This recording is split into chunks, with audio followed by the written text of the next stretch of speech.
Hello दोस्तों, नमस्कार, वंदे मातरम, जय हिंद। मैं गणेश स्वागत करता हूं आपके प्यारे परिवार सॉल्यूशन विद गणेश में। तो साथी, कल की क्लास में हम लोग आधुनिक इतिहास को शुरू कर चुके हैं, जिसमें उत्तरवर्ती मुगल सम्राट के बारे में पूर्ण रूप से हम लोग पढ़ लिए। आज की क्लास में हम लोग भारत के यूरोपीय कंपनियों के बारे में पढ़ेंगे, जो कंपनियां भारत आई थी। क्लियर है साथी? और किस देश से आई थी, किस महाद्वीप से आई थी, हम लोग सभी आज चर्चा करेंगे। क्लियर है? तो उम्मीद करता हूँ साथी कल की क्लास आप लोगों को अच्छी लगी होगी और आप लोग तैयारी अपनी बेहतर ढंग से कर रहे होंगे।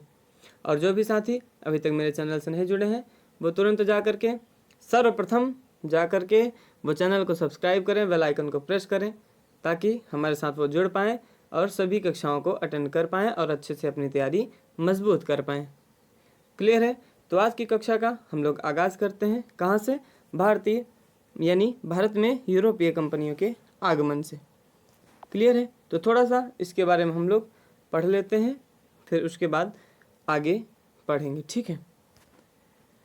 विश्व में कुल 7 महाद्वीप हैं, ये तो आप जानते ही होंगे। तो इसके बारे में थोड़ा सा आपको बता देते हैं, फिर आगे पढ़ाते हैं। क्लियर है? तो विश्व में कुल 7 महाद्वीप हैं। पहला एशिया महाद्वीप, दूसरा अफ्रीका, तीसरा उत्तरी अमेरिका, चौथा दक्षिणी अमेरिका, पांचवां अंटार्कटिका, छठवां यूरोप एवं सातवां जो है आपका ऑस्ट्रेलिया हो जाता है। यह जो है सात के सातों जो हैं आपके महाद्वीप हैं। ये आप याद कर सकते हैं और ये एग्ज़ाम में आपके पूछे भी जाते हैं। क्लियर है? तो ये 7 महाद्वीप हुए, जिसमें से एक आपको दिख रहा होगा यूरोप महाद्वीप। यहीं के ये कंपनियां थी जो कि भारत में आई थी। क्लियर है साथी? तो इसके बारे में हम लोग अब पढ़ते हैं। किसके बारे में? यूरोपीय कंपनियों के बारे में। क्लियर है?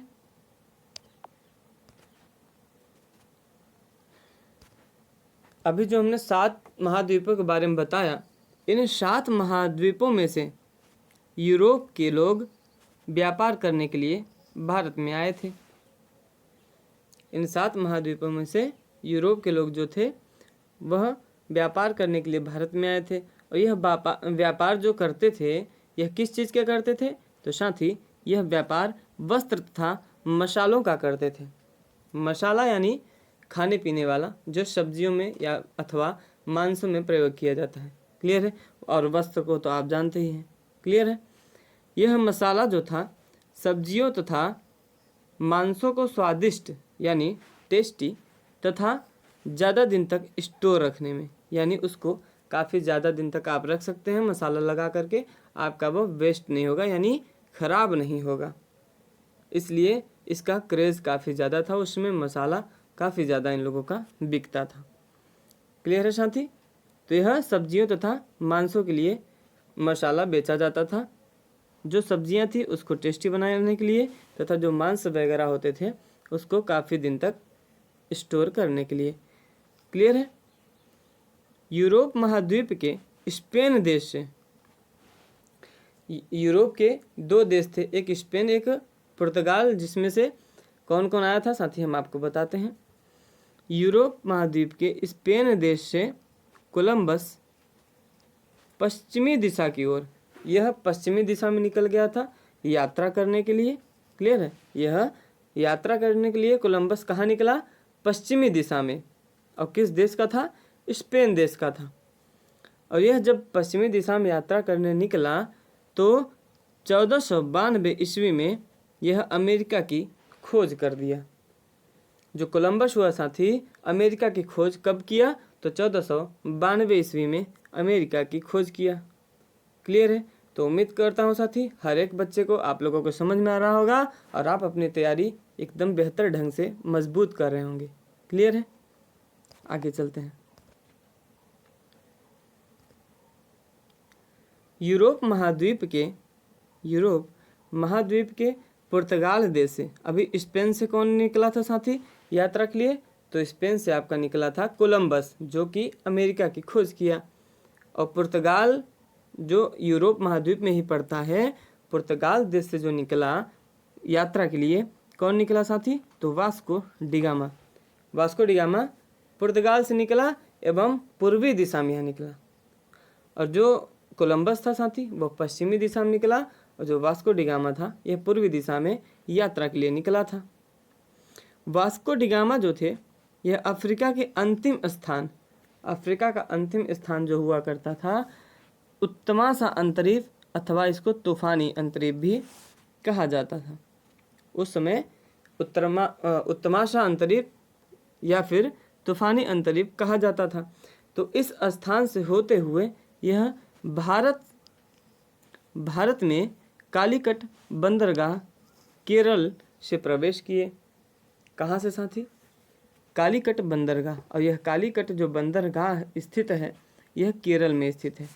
क्लियर है? इस बात को आप याद रखेंगे, यह केरल में स्थित है साथी। यहाँ से यह भारत में प्रवेश किए थे। ठीक है। उत्तमासा अंतरीप की खोज जो थी, उत्तमासा अंतरीप साथी वही जो कि अफ्रीका के अंतिम स्थान यानी अफ्रीका के एकदम अंतिम छोर पर जो स्थित था उसे क्या कहते थे? उत्तमासा अंतरीप। और इस उत्तमासा अंतरीप की खोज जो थी 1487 ईस्वी में बार्थोलो मोडियाज ने की थी। बार्थोलो मोडियाज ने की थी। इससे एग्जाम में आपके पूछा जाता है प्रश्न, इसलिए साथी बार्थोलो मोडियाज को आप जरूर याद रखिएगा। क्लियर है? एवं एक बात और आप याद रखिए कि उत्तमासा अंतरीप का नाम जो था पहले उत्तमासा अंतरीप अथवा तूफानी अंतरीप था, लेकिन 1947 ईस्वी से इसे आशा अंतरीप के नाम से जाने लगा, मतलब कि इसे आशा अंतरीप कहा जाने लगा। इसका नाम जो हो गया आशा अंतरीप हो गया। क्लियर है? आगे बढ़ते हैं। अब वास्को डिगामा के बारे में थोड़ा जानते हैं। वास्को डिगामा का पथ प्रदर्शक जो था कौन था? तो यह गुजरात का एक व्यापारी था, उसका नाम अब्दुल मनीक था। उसका नाम साथी अब्दुल मनीक था। यह गुजरात का व्यापारी था जो कि वास्को डिगामा का पथ प्रदर्शक हुआ। पथ प्रदर्शक यानी आप कह सकते हैं एक तरह से गाइडर हुआ, एक तरह से गाइडर हुआ साथी। क्लियर है? एक तरह से यह गाइडर हो गया। वास्को डिगामा ने 1498 ईस्वी में भारत की खोज की। भारत की खोज वास्को डिगामा ने 1498 ईस्वी में किया था। इस बात को आप ज़रूर याद रखेंगे। क्लियर है? तो साथी आगे बढ़ने से पहले आप लोगों से एक बात कहना चाहता हूं कि जो भी साथी अभी तक हमारे चैनल से नहीं जुड़े हैं वो चैनल को सब्सक्राइब कर लें, और अगर साथी क्लास अच्छा लग रहा हो तो लाइक का बटन ज़रूर दबाएं, क्योंकि आपकी लाइक हमारे लिए काफ़ी महत्वपूर्ण है। आप लाइक का बटन दबाएंगे तो हमको मोटिवेशन मिलेगा, और हम मोटिवेशन पा करके आपको और अच्छा कंटेंट प्रोवाइड कर सकते हैं। क्लियर है साथी? तो आप भी हमारा साथ दीजिए, हम आपको उच्च लेवल तक जीएस सिखाएंगे। क्लियर है? वास्को डिगामा जो था यह पहला पुर्तगाली था जो भारत आया।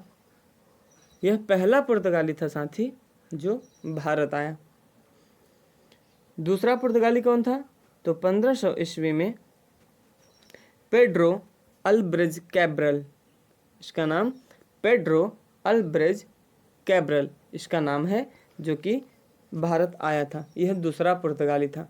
और किस सन में आया था? तो 1500 ईस्वी में आया था। वास्को डिगामा दूसरी बार भारत 1502 ईस्वी में आया। वास्को डिगामा जो था साथी यह दूसरी बार भारत में कब आया था? तो 1502 ईस्वी में आया था। अब यह दोबारा भारत में क्यों आया था साथी, इसके बारे में हम लोग थोड़ा जान लेते हैं, और आपको भी जानना महत्वपूर्ण है, क्योंकि वास्को डिगामा एक बार जब आके चला गया तो दोबारा क्यों आया भाई, क्या आखिर वजह है? तो इसका वजह था वास्को डिगामा भारत दूसरी बार इसलिए आया क्योंकि सारे खर्चे यानी जितना भी यह खर्चा करता था बिजनेस यानी व्यापार करने के लिए, सारे खर्चे निकालने के बाद इसे 60 गुना लाभ हुआ था। साथ ही इसे 60 गुना लाभ हुआ था, इसलिए यह दोबारा भारत आया।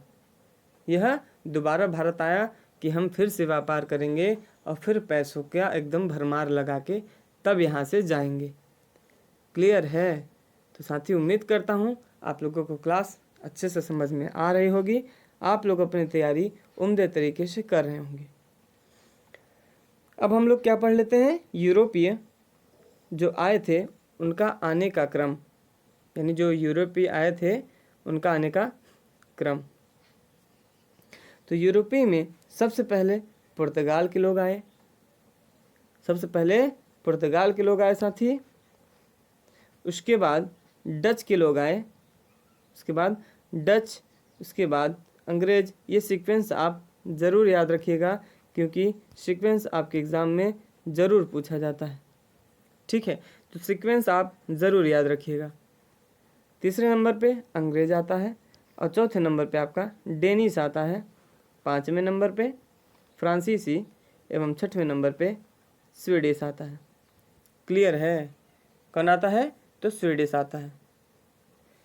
ठीक है साथी, अब हम ये देखते हैं, मान चलिए यूरोपीय का आगमन जो हुआ, यानी यूरोपीय जो आए उनका क्रम तो हम लोग देख लिए कि पहले नंबर पर कौन आया, दूसरे नंबर पे कौन आया, तीसरे नंबर पे एवं चौथे, पाँचवें तथा छठवें नंबर पे कौन आया। हम लोग ये तो पढ़ लिए।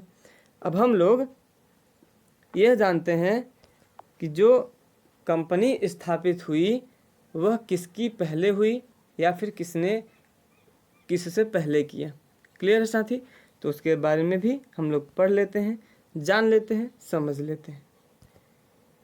तो यूरोपीय कंपनियों को स्थापित करने का क्रम हम लोग जानने वाले हैं। साथी आप लोग एकदम दिमाग खोल के बैठा करिए और आप लोग एक काम किया करिए, नोट्स ज़रूर बनाया करिए। साथी नोट्स बनाएंगे प्रॉपर तरीके से तभी आपकी एग्ज़ाम की तैयारी बिल्कुल अच्छे तरीके से हो पाएगी। इतना आप जानते रहिए। मैं मानता हूँ कि यहाँ पे आप ज़रूर पढ़ते हैं, लेकिन यहाँ पे पढ़ा हुआ ज़्यादा देर तक आपके दिमाग में नहीं टिकेगा। ये बात मैं आपको ज़रूर बता दे रहा हूँ। आप क्लास करिए, नोट्स बनाइए और नोट्स को एक बार रिवाइज करिए, वापस से एक बार क्लास देख लीजिए। मैं गारंटी के साथ कहता हूँ आप क्लास भूल ही नहीं सकते। इसमें लिखा हुआ एक एक शब्द आपको याद हो जाएगा। क्लियर है? तो आगे बढ़ते हैं। आज की शुरुआत यहाँ माफ़ी चाहता हूँ, शुरुआत तो हो चुकी है। यूरोपीय कंपनियों को स्थापित करने का क्रम देखते हैं। तो क्रम जो है, आए तो सबसे पहले पुर्तगाल थे और स्थापित भी सबसे पहले कंपनी किसने किया? तो पुर्तगालियों ने ही सबसे पहले कंपनी को भी स्थापित किया। क्लियर है साथी? और कब किया? तो ये किया 1498 ईस्वी में। 1498 ईस्वी में यह स्थापित करता है कंपनियों को। कौन? पुर्तगाली। फिर उसके बाद दूसरे नंबर पे अंग्रेज स्थापित कर देते हैं अपनी कंपनी, जबकि दूसरे नंबर पे जो यूरोपीय आए थे आपके वो डच आए थे। यकीन नहीं हो रहा? आप देखिए पीछे, आप देखिए पीछे कि जब पहले नंबर कौन आया? पहले नंबर पे पुर्तगाल आया, दूसरे नंबर पे डच आया, तीसरे नंबर पे अंग्रेज आया, जबकि अंग्रेज डच से पहले अपनी कंपनी स्थापित कर दिया साथी। उसके बाद अंग्रेज़ों ने 1600 ईस्वी में अपनी कंपनी स्थापित किया। फिर डच ने किया, कब किया? 1602 ईस्वी में। 1602 ईस्वी में इन्होंने अपनी कंपनी की स्थापना की। उसके बाद साथी जो चौथे नंबर पे किया, कौन? डेनिश किया। डेनिश तो चौथे नंबर पे ही आया था। डेनिश चौथे नंबर पर ही अपनी कंपनी स्थापित करता है। क्लियर है? पाँचवें नंबर पे, तो पाँचवें नंबर पे आपका फ्रांसीसी जो पाँचवें नंबर पर ही आया था।